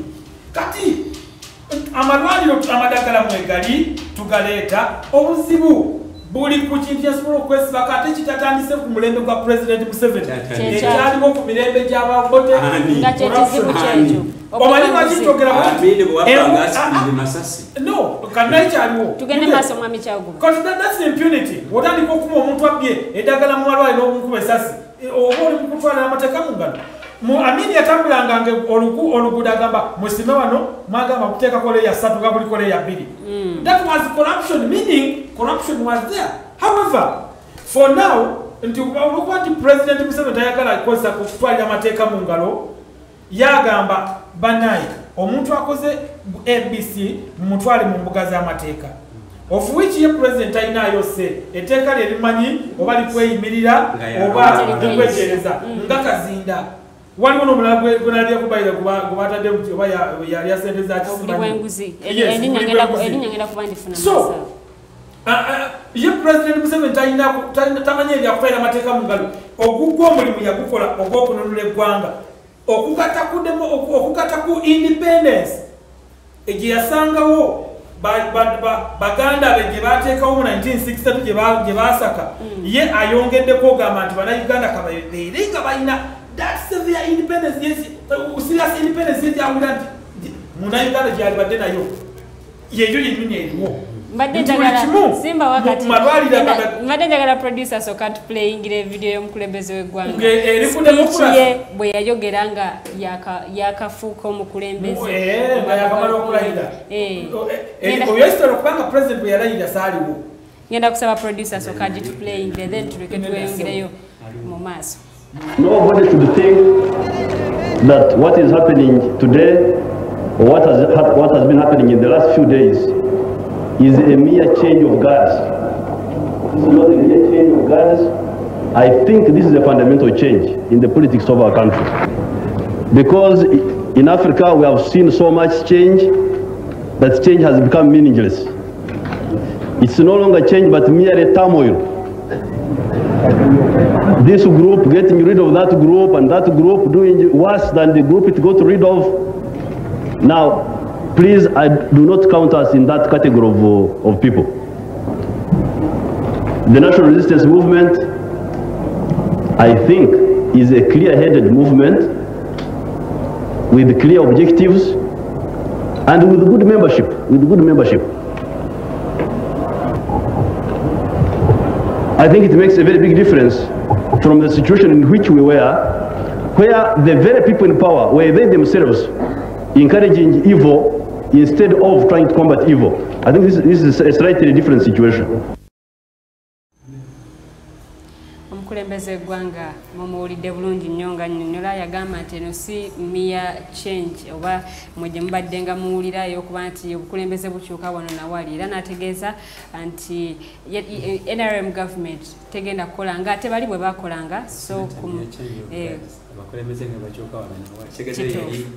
enkyukakyuka yali nkyukakyuka ya mugundu yali ya era tukkiriza enkyukakyuka kyekyeŋŋambye nti ye okugatta ku baganda be kyebakola bogote babinayiisa batitokera olutwaba baziriyole nga bobyogedde byonna bonna nge bali abakulembeze President Museveni yagamba kandi nzije this not a mere change or a mere use of guns to change the but njagala kuleta democracy owomugundu yobutulimu. Now, they call it a fundamental change, yes. and it has got diverse meaning. It is very Lydia Naina Jakoze wane nyumida agambi munosigana kuba kukyusa abakulembeze nga bulijjo kuno kugenda beera kutya bibadde bigambo. Which is another interpretation. Now, Herese muganda wano mbuza kuno mugamba nti naye nga tulaba abasomye percentage yeyongedde vis-a-vis the population okola ki okweyongera agambye ekintu lwakwati abatategedde gamba nti abasomye beeyongedde abadde atugambye nti population ya Uganda yeyongedde n'atatuwa justifications lwaki yeyongedde ekisooka security one abantu bakyafa abantu babebaka mwami mayanja tuliziganye ekyo kasa kimpadde era point number 2 Abannayuganda President Museveni yamala okutegeera nti balina okufuna eddagala erigema endwadde zebaali balina ezaali zibatta ne bafuna eddagala eyatandikira ku sirimu mu 70 najja paka up to 80 yes Simba mugemu yafuna eddagala ARVs abantu bamira eddagala ne bawo kati yes sirimu yatandika mu 70. I think you need to give the president fair presentation. Please. Olumbe yasooka okulwana nalwo yali sirimu kuba yamusanga okugatta Bannayuganda be tuwuliziganye mwami mayanja ne mwami no Museveni yaleta n'okutandika okuleeta eddagala ne yateekawo n'akakiiko ka AIDS Commission Muzeeyi Museveni that which started way back in 1971 nga bajja balwanagana edda okutuusa bwe yatuuka mu 1989 n'agamba kati abasobola otukwatirako ku ddagala tubafunye ne batandika okuleeta ku mpeke za siriimu wano. Now ekyo oba oyagala okinoonyerezaako nkuwadde hint tugende maaso the 6 killer diseases whooping cough diphtheria byonna simanyi n'enziku yaleeta abantu saagira byonna Muzeeyi Museveni n'agamba nti right now what we should embark on treating people, treating Ugandans. Yadde ensanzewo miliyoni 11 naye Uganda tusobola okweyongerako okusukaawo. Right now we are 45 and above. N'agamba nti wembamaze okujjanjaba endwadde zino endala maintainize ntya Bannayuganda okuba nti balamu nga tebafa at the age of kubanga twali tubeera ku 43 maintainize ntya abantu batuuke ku 90 and 100 years nga tebafudde nga bakyali balamu. He has fought for Muzeeyi alina emyaka emeka Museveni?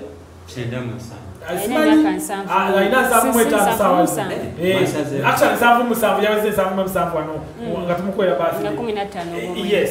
So alwanye nemerene mu Uganda okulanti ebintu tubituusa bisana otuuka abagamba nti health sector nfu nga ebyo byonna tubituuseeko gwe nange tetwali badde balamu kubanga poli yali badde atuddanga tukyali naye obulibwazi ne bweyongera nnyo mu malwaliro naye kati Bannayuganda bamweyongedde nga mukuze nga mweyongedde bungi ebbula ly'emirimu ne liba nga terikyaliwo mutandise okwalaminga abaana bamwe bagenze mu magye bafunyeyo emirimu eyo bali mu tukolera the security robust mutandise okwalaminga wekubuliza ku ddembe ly'obuntu mwami Kyago yes teryeyongedde kubanga lityoboolwa kumwe mumweyungira obungi nga temumanyi civilization mwagala kutta bannammwe eddembe ly'obuntu Museveni wakyogeraku n'agamba nti oyo yenna atemyeko munno omutwe mumuteeke musibe nga mujeewo beero nga mugamba nedda ekyo muddembe ly'obuntu mulirinyirira naye ase munne n'amutemako omutwe yalina eddembe ly'obuntu. Ssemateeka eyakolebwa mu mwaka gwa 1995 nze gwasse gwatemyeko omutwe sirina ddembe lyange lyaki oli olw'okuba nti yatemyeko omutwe amateeka ne gamukwata yalina eddembe ly'obuntu lingi A person is presumed innocent until proven guilty. Or if that person pleads guilty. Neyakola amateeka akubayira we yaliwo kanyehama mubuzanga. Naye kanyini muri abyogera nga atenda okutaka mukana byogera nabikola byaki by then nogola. But you never kuchokera kugamanti. We said this and someone is I think about another piece of information in regards to reference to Professor Kanyehama. Omanyo mwami yali mu government ya UPC. So I think now is a presidential advisor or something. Rakasisi. Rakasisi was in jail for about 20 years on an assumption that he murdered. Thanks to this presumption of innocence, but also okwe submitting mu court procedures investigating Rakasisi afulumizibwa na katyali bweru olw'ensonga teyata. In fact, court established omukyale yafa yali ali. Singa twali tulineeyo backward mentality nti kasita tukusonga mu ntose nga nawe tukutta Rakasisi would be dead. Era bw'oyogera wano omwana ne Kanyehamba eyo ye case esinga okumuwagiza bailo as a right. Omanyi wano omuvuzi wa taxi omu yali avuga taxi nga agenda Masaka n'atomera omusajja ng'ali ku kagaali n'adda reverse n'amutomera amuttira eddala omulamu tawuze n'amufu. Exactly. Kati gw'oli mu kungamba nga Rakasisi bwe yava mu kkomera after 20 years ani yali amuwaako obujulizi gwe yata yali asobola okuvayo n'agamba bamuta munnaye omwami oyo yafumita Kachanga bamuta gwe wali owulidde mwami Kyaguba mulimu ebintu ebimu nga naawe okiraba nga kikolebwa kyokola mu Uganda mwe muli engombe egamba wano mu ggwanga buli kimu kikola ki Simba wakati awo tusooke tudde wa mwami Mayanja Mwami Kyaguba njagala mwebaza. He has really struggled to present a very pregnant case okukakasa kye nagambye nti while we can forgive ourselves for the misfortunes of our immediate events after independence, era nakkiriziganya nange nti balinawo twandibadde tuzimbye omusingi nga tulina ebintu bye tusonjodde bye tutadde bwe tunokoddeyo ekyebyenjigiriza ampadde kyembadde neerabidde era njagala mwebaza. Atugambye nti edda ebimu ku byakuuma omutindo gw'ebyenjigiriza okubanga gwali waggulu si bubeezi namba mu kibiina mulimu abaana either wedda abasomeranga na wansi wa miti ng'owandiika wansi ku ttaka naye nga omutindo gwabanga gulugulu lwaki ti gavumenti yayinanga bayitanga ba district education officers ne ba school inspectors nga bwe bagenda guno omusingi gavumenti ya NRA yagusangawo ng'egusikira okuva kuli jimu embi ekiwulira era yagutambulirako mu early days za NRA.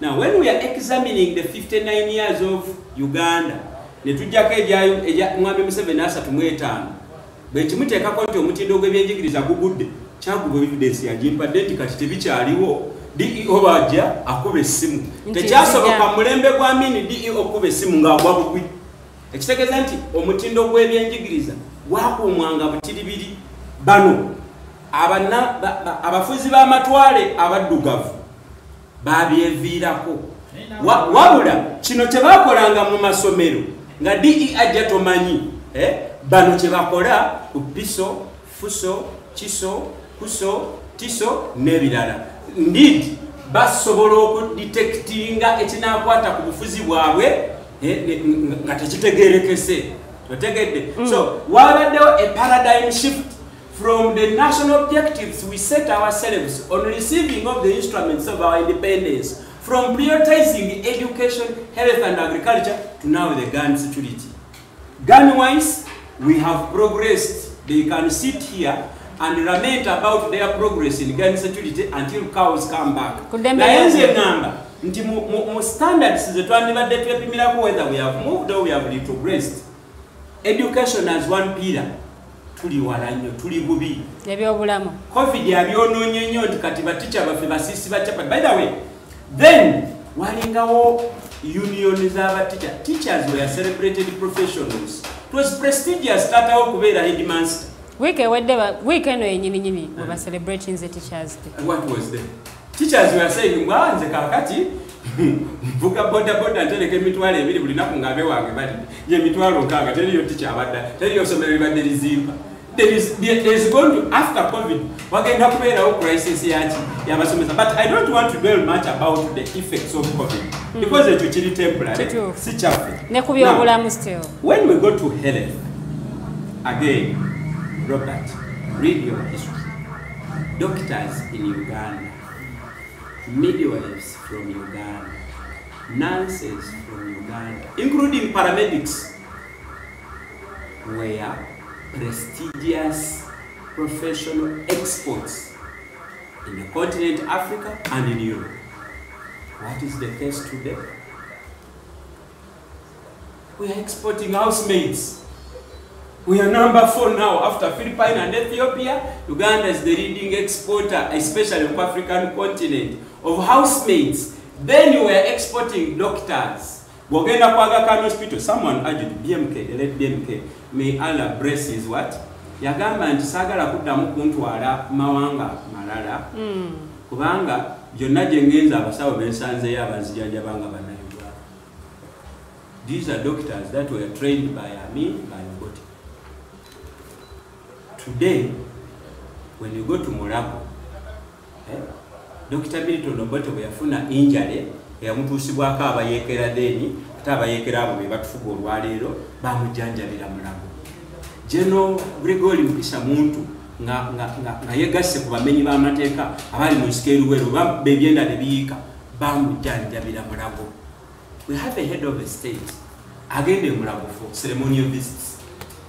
Tamanyi, it does not need. Never, but tuzimbire eddwaliro eddala ekawempe tulina eri ekiruddu. What else is said about Kiruddu? Besides the building, what else is said about Kiruddu? I can tell you nti Kawempe ina sewage problem. It's a new building. It was commissioned by a minister. It was sanctioned by an engineer, but it has sewage crisis.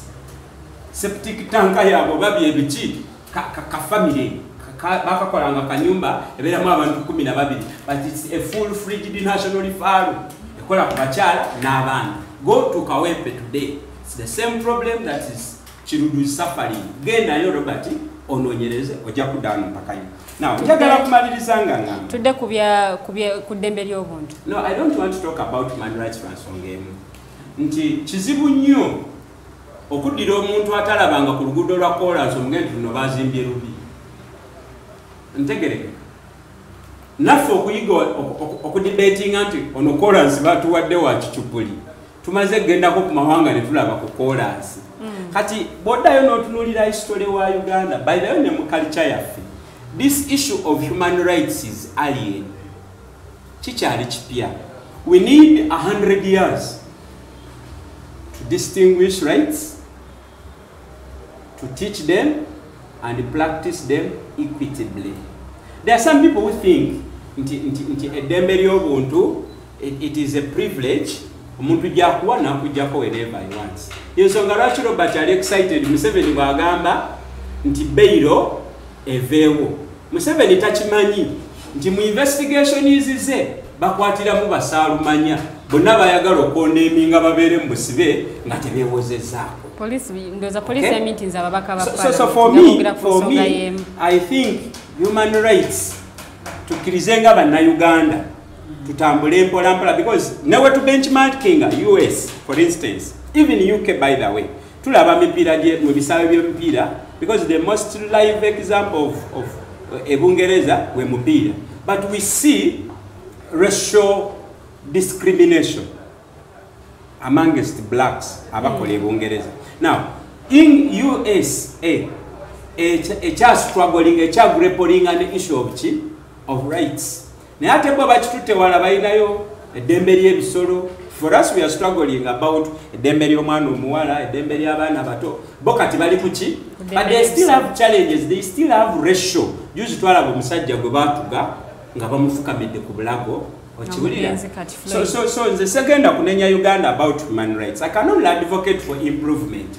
But we don't have standards kitukolerera kutuuka wano kubanga ne gye tukopa waliyo ebyayo ate bibi biwunya n'okwenkana ebyewaffe. So I am not going to reprimand my country on human rights. Nenze ndowooza nti amawanga nga is it Taiwan? I think it is Taiwan, Lee Kuan Yew. Amawanga ago twenkana mu myaka. Achiwulira? Yes, sir. Naye go gakola strides. Ne gava eno gye tuli mu banamba lujega. Ne gafuuka amawanga aganaggwano. South Korea is another one. I want to challenge Robert. Nti kyatwalira Lee Kuan Yew 35 years to turn that small island called Taiwan okufuuka kati it's one of the Asian tigers. Achiwulira? Lwaki ffe tutambudde mpola nnyo nti tetulinawo kintu n'ekimu kye tumaze apart from the stability of Mr. Museveni and his family. Tetulinawo kintu kirala kye tugaa nti ekyo twakikola twakivaako kati tutunuulidde ebirala. And the question I want to pose is that tunaamaliriza ddi tugende tukole ku bintu ebirala, for instance developing our own science. Technology? Not technology. Science. We need to go back because Robert here alowooza tolubugo it is backward. Achiwulira? Abalala abakoze research batugamba n'eddagala lye batuleetedde in administering of COVID and vaccination materials ezimu tuzirina wano. I was happy Museveni yagambye wants to invest money mu research mu ddagala eryaffe okulaba nti tuyimirira akatale k'ensi yonna nga tulina product eri totally ki. Therefore I am so proud of the COVID. Simanyi nnyo bigikwatako but being nti amidst a global crisis Munnayuganda yaleeta product n'agituuza katale oba ekola oba tekola kuba sigigezesangako. But people have testified about it. That is where we should be by now, 59 years later after the departure of the colonialists. Tulekerawo okuyimba twekube ebifuba of small achievables. When you say people sleep, in Russia, people are fighting with their winter because there are some parts of Russia mu winter, the nights are longer than kati bo bayiya tukendeeza tutya obudde abantu bakole bave muki. We cannot celebrate sleep. That's line nawulira president oba yali swearing ceremony ngagamba there is a big chunk of the population that has not waked up. So sleep is no longer a variable to celebrate. It's a challenge, it's a problem. Today, indeed, people like Kyaguba balowooza nti olubugo is a barbaric garment mwebase abasaana okuzuukusa. So for me, that's how I look at it. Nga tetunaba kuwunzika show yaffe ey'olwaleero tutunuulire ku nsonga y'ebyenfuna. Okusenvula kwe tusenvuddemu agriculture, tutunuulire ensonga ya tourism kubanga nayo tourism contributing kyamaanyi nnyo. The story is even glaring when you consider the economy. Tetwagala tugende mu GDP percentage nga Museveni wazinyumira ozirimbiramu abalimi ba lumonde n'ennyaanya, naye njagala tutunuulire ekintu ekyangu, the Uganda shilling in the East African region. It's the worst currency. Worst currency. When you go to Tanzania,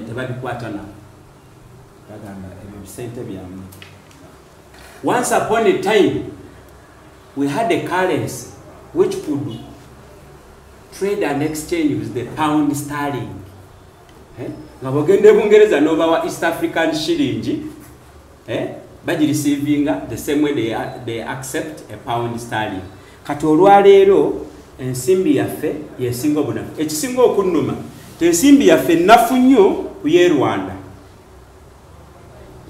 nafu nnyo ku ye Sudan, South Sudan. Kenya ndowooza ensimbi efugawa. Now bw'obanga ensimbi ze mulina ewammwe ze zisinga obunafu kitegeeza nti na bino bye batutwalamu ebya integration, regional integration and what have you, we are going to go there tetulina bargaining power in comparison with Kenyans and Tanzanians and Rwandese. That is my statement about our economy 59 years later. Nga sente yaffe weetaaga okusiba sente nyingi nnyo okufuna otusente wetuti otwekenya. Nga mu mawanga ga East Africa amalala tebaagala nazitunulako. How we have missed the opportunity in the 59 years. Mwami Kyaguba, ensonga ya byanfuna eby'eggwanga Uganda. Bw'otunuulira agriculture yali backbone yaffe era nga twenyumiriza nnyo mu bulimi n'obulunzi. Tourism saawa zino nayo econtributinga kyamaanyi nnyo ku ekonomi yaffe. Byonna twetaaze tubeere ne East African market, the greater East African integration in political, social and economic, because we had a dream by achieving our Vision 2040 in this country, Uganda. As the President says, the East Africa and Africa will be a center of gravity for exportation and importation and trade. I therefore say the currency my brother is crying for is the worst now. I think the American currency right now was not the similar currency, and even Uganda changing that money even if it's devalued or valued, there is, I think, there are steps that Ugandans take of want your money is like people at Mugwanga Uganda baina sente, they even buy land using sente Egwanga Uganda zerina without even changing $2 or changing to Kenyan shillings. I therefore say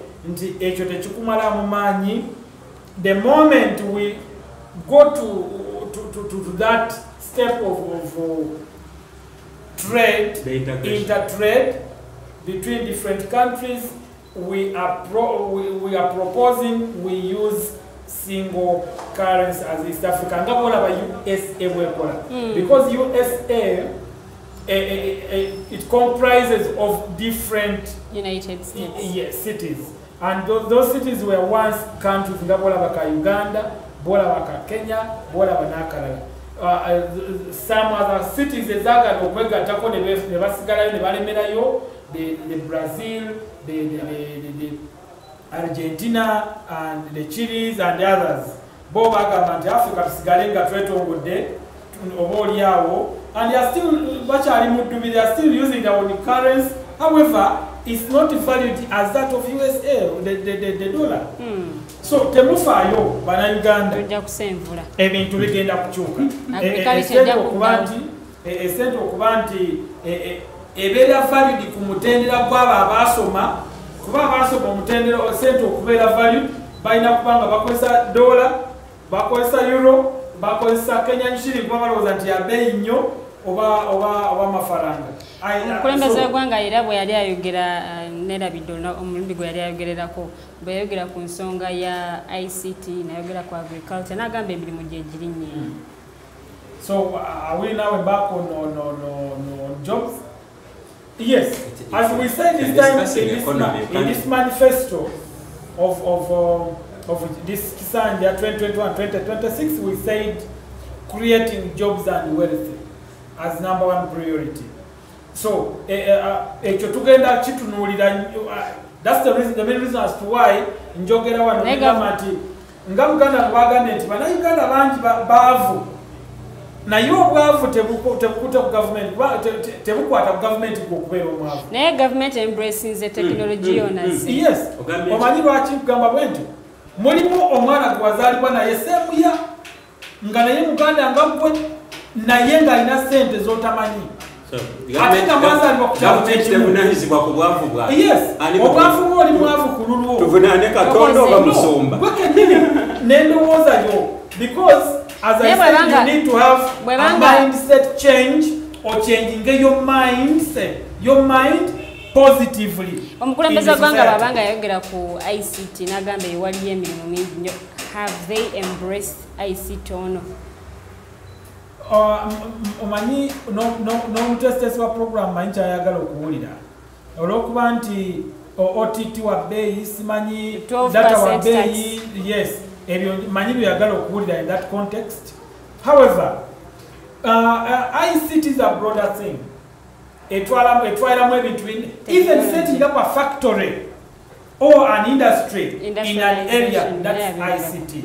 So, emirimu President Museveni yali ayogera nti through ICT yali ategera through setting up many factories and industries, small scale industries in different areas like Namanve here, the industrial center. Many people will get jobs in those industries. We are not going to use Chinese to come here to work for us. However, we may use Chinese to come and help us set up the industry that we want. That's majorly that's what he was talking about. So data got take up that's ICT. That's not complete. Please,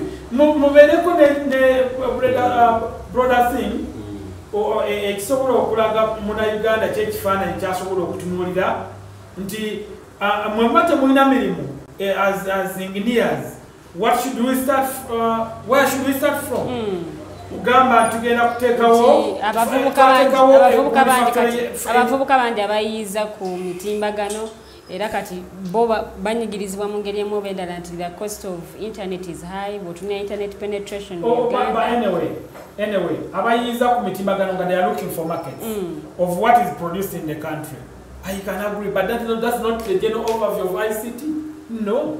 But it's also part of ICT. Uganda now obutade ku mutimbagano nti oyagala kutunda butunda ate data wa bei. That's not an effect. But Robert, generally, whether butunda or industries, there is a public outcry on the cost of internet, and it is how it is killing business. How it is rendering very many people jobless. We are setting industries, small scale industries for you people.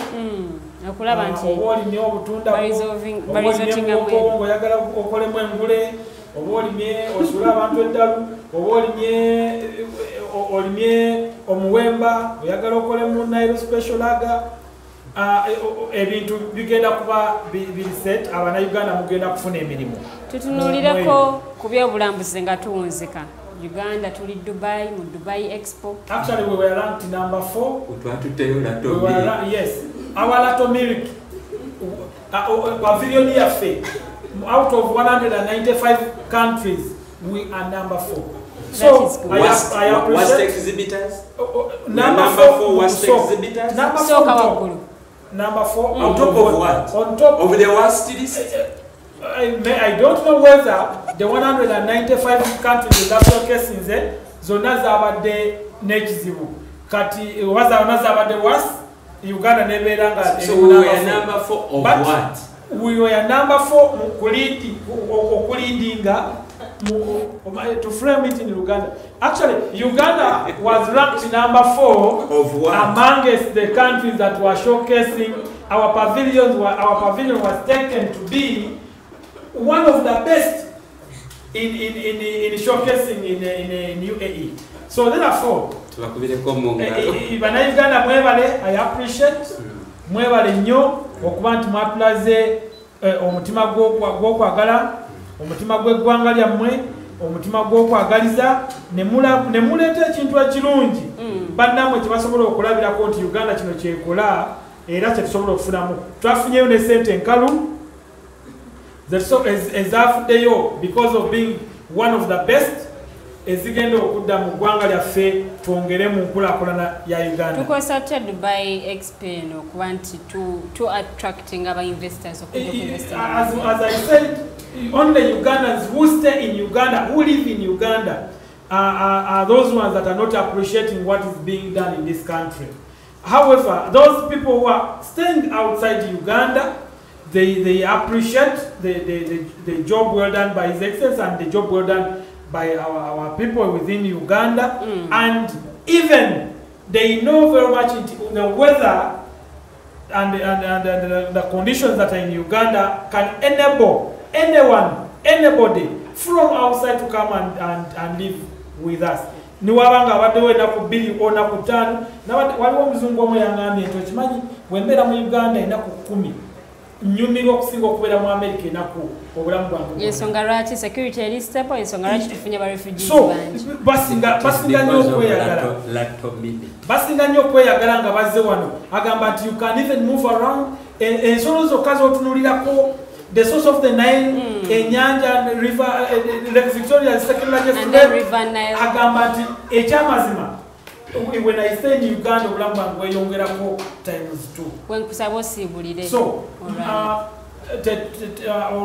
olwokuba nti akadde kabadde katono ebyokwogera bibadde bingi naye kyemanyi omukama Katonda nga yagadde bajja kutukomyawo sisobodde kwebaza abanaffe abana-Uganda abatuwangulidde ku mupiira e Rwanda mwebale nnyo kye mwakoze era ekyamazima tusaba ne ku weekend mukole kyekimu wano nga tuli ekitende Uganda efune obubonero obusatu suubira oba oliawo wetunasobolera okugenda twafunye omukisa nti tuli mu kyakubiri kati tetugenda kudda mu kibalo singa tukuba wano Rwanda tetugenda kudda mu kibalo ate kyemmanyi tugenda gikuba so I do only encourage tugenda gyogera ku wiki ejja kutumya omutuli musambe bulungi mwenna as a team love your country as you did yesterday we will appreciate you people because akola obulungi asiimibwa namwe tugenda kubasiima abatulabi mu Uganda wano neweggwanga mwebale amanya Kyaguba Robert Katongole musiibe bulungi for God and my country. Nice weekend. Mwami Mutale Farouk naye akutumiddeko nnyo mwami Kyaguba era kwali nnyo ate atulaba mwami Mayanja wano wetuba tusiibulira olwali njagala kusiibulanga ngamba bwe nti mwami Kyaguba leero ayogedde maziba sebo wasuze sulirawo ddala mmere gye walidde gy'oba oli ayokka atugambye Bannayuganda abali ebweru wa Uganda bw'obabuuza Uganda bakuwa ekifaananyi liva Nile Omumerika bw'asula wano ennaku 9 zimusingira obulamu bwe bwonna bw'amaze mu Amerika kituufu nnyo oyogera mazima kituufu nnyo nti Bannayuganda abali ebweru wa Uganda basobola okwogera ku experience ya Uganda okusinziira ku package ligimu gyesasulidde obutitimbe bw'ensimbi okutunda ebweru naye bwe bajja wano mu Uganda ne babeerawo ekifaananyi kyebasanga kirala nnyo y'ensonga lwaki kampani ezirigisitaringibwa 75 ku buli 100 tezicelebrating a birthday esooka small medium and large enterprises ziganya okutakinga off because of certain things bye bata marketinga bweru bye biri wano bwe bajja wano basisinkana corruption of government officials. Ina testimony nga bwe bayina testimony y'omuzungu ayagala obeera wano nina abasajja abali bajja wano nga bagenda ku investinga $500 million US nga balina project resort gye bagenda ozimba esese minisita ng'ayagala $1 million mu advance alinga atafuna musaala. It is those agri experiences the reason lwaki President Museveni amaze ebbanga ddene nga yegayirira abamusigansimbi okujja wano aleeta baalubatu aleeta bapaakinga binyeebwa na cookies. Therefore kituufu Robert kyoyogedde nti bw'obeera ebweru wa Uganda ekifaananyi olaba matiribona naye bw'ojja wano kyosanga kirala nnyo. Banyaba ne basebo mu lugendo lw'emyaka 59 emirala egiddako twandibadde kati eggwanga lyaffe tulisibira entanda bano bajja ne batuwuddisa sijui vision 2040 eya 2021 tebagyogera okiwulidde twandibadde tuddamu ne tutuulanga eggwanga ne tusettinga agenda Botswana yakkiriza nti minerals zaabwe ze balina kazisomesa abaana b'eggwanga eryo kazikole ku byobulamu ne bakita ffe petroleum waffe agenda kukola kyo kiri specific naye nga tulinayo omuwendo ogw'okusasula olw'okutataaganyizibwa kw'obutonde bw'ensi okugenda okuva mu kusima petroleum. Bino ebikajjo bye tulima nga tuwonzeeyo ebibira muwendo ki Bannayuganda abalijja emyaka emirala 5 maaso gwe balisasula. Mwebale nnyo mwebalire ddala. Akuddira mu luyimba taluwoomya ebigambo by'abakulu bano sina yadde ekigambo n'ekimu kye ngenda kubanga nnyongera wabula njagala bwebaza mwenna ababaddeko okuva gye twatandikidde okutuuka wano tugenda okuba nga ate tuwunzikira. Nafuna abantu abamu abaali bemulugunya ku show ya Monday nti lwaki tetwali ku Facebook naye munnange nammwe mwalaba ebyaliwo naye nga show yaliyo nnyo ku YouTube era nga wano wengenda okuba nga nsibulira mwenna ababadde kuva gye twatandikidde paka wano tugenda okuba nga tetuwunzikira mwebale nnyo mwebale ddala mukyala Farida Bikobere omwami Mukosi Arnold Anthony omwami Tumuhimbise Noman omwami Mutale Faruku oyo nno tavaako mulabe waffe wa Lulango Council Aaron Council Odur mwenna mwebale nnyo mwebalire ddala mwenna ababeerako ate namusharinga ne mukomentinga tusiima bwongero omwami Moli Emma naawe kulabye nga kwoli nnyo era nga wano wengenda okuba nga nebaliza ttiimu gyenkoze nayo producer ate nga director omwami Rogers Tulyahabwe tweyanziza nnyo tweyanzeege byonna bye mulabye nga bitambula omulimu gwe mulabye mu production omwami oyo ate yagubadde mitambo n'omukyala Anita Musimenta oyo nate yeyakoze ku kyokwambala kwange bwolaba nga nyiridde nnyo leero omukyala oyo yeyandizayininze yabadde ku kamera era nga kyakoze gubadde mulimu matendo mulimu makula kambagalize independence ennungi tusisinkane ate omulundi ogujja temusibwa snaptok olunaku olw'enkya saawa zigenda kuwa 12 paka saawa emu n'eriiso ly'omukulu ku Sunday saawa 11 paka saawa 12 mwera